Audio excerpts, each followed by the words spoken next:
Well, switching to war stories this morning, the Central Oregon veteran joined the Air Force in 1979 and helped catch film negatives from satellites as a mechanic. And he even went back into the reserves in 2003 and was deployed to Kuwait and Spain. On this week's edition of War Stories, we hear from Robin Smith.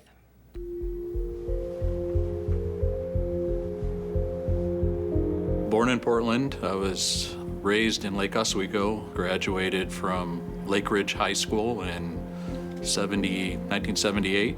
Bummed around for almost a year. Dad was finally getting mad, and so I went and talked to a recruiter and joined the Air Force in early '79 to basic training in San Antonio.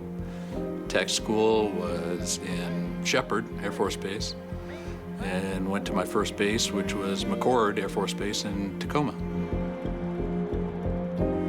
I was a C-130 mechanic, so got to do a lot of traveling. My first trip was to the Rocky Mountain Arsenal. After that, I was assigned my own aircraft, and wherever the airplane went, we usually went with it.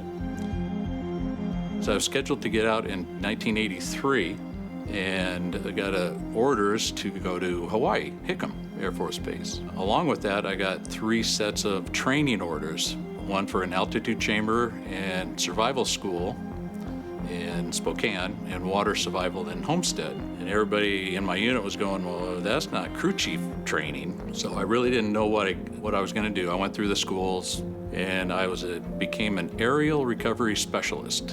Bottom line is we were catching deorbited space capsules, film pods, that were punched out of satellites in orbit, and we would catch it in midair. The reason they did that was obviously they didn't want Russians to get it.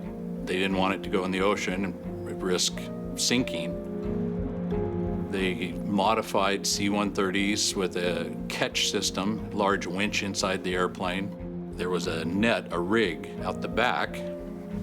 We would catch it, and the cable, we had a 1-inch cable, and it would just like a fishing reel, it would just sing out the back, take up the inertia, and then we would slowly reel it in, secure it to the load, close up, and we'd return to Hickam. I was assigned there at Hickam for 3.5 years. In October of '86, the whole unit, there were unit staff, civilians employed, was deactivated. Basically digital technology, they no longer needed the film pods. I went to Albuquerque, Kirtland Air Force Base, and worked in transit alert. I did that for about another 1.5 years before I got out of the military. Got employed with the Boeing Company.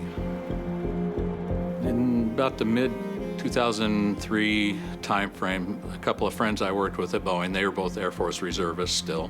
They talked me into going back in. At that point, the Air Force was needing people. So went and talked to a recruiter, became a C-17 crew chief. I did a deployment to Spain as part of the war. Eventually got deployed to Kuwait, working at Ali Assalim Air Base, and we had three C-17s assigned to us there. They flew in and out constantly to Oman, Kuwait, Iraq, North Africa, front to back, cheerful, good, young troopers, and into theater. At that point, it was mainly Afghanistan. Plane had come out, and they were dirty, and they looked older. It was the same young men, but they had aged. After Kuwait, returned back to McChord, and I actually had a turnaround deployment to Antarctica. We would resupply a McMurdo station down on the ice, and there's about a 30-45 day window where a C-17 could land on the frozen bay.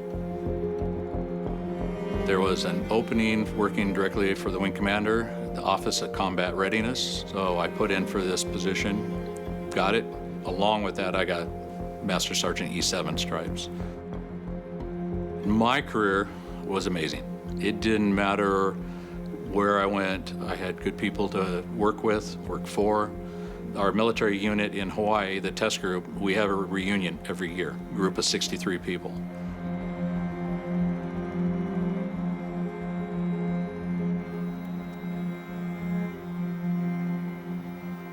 A big thanks to Garrett Gruner Chevrolet GMC for sponsoring War Stories, giving us the time and resources to shine a light on Central Oregon War veterans every Monday on Good Morning Central Oregon. We'll be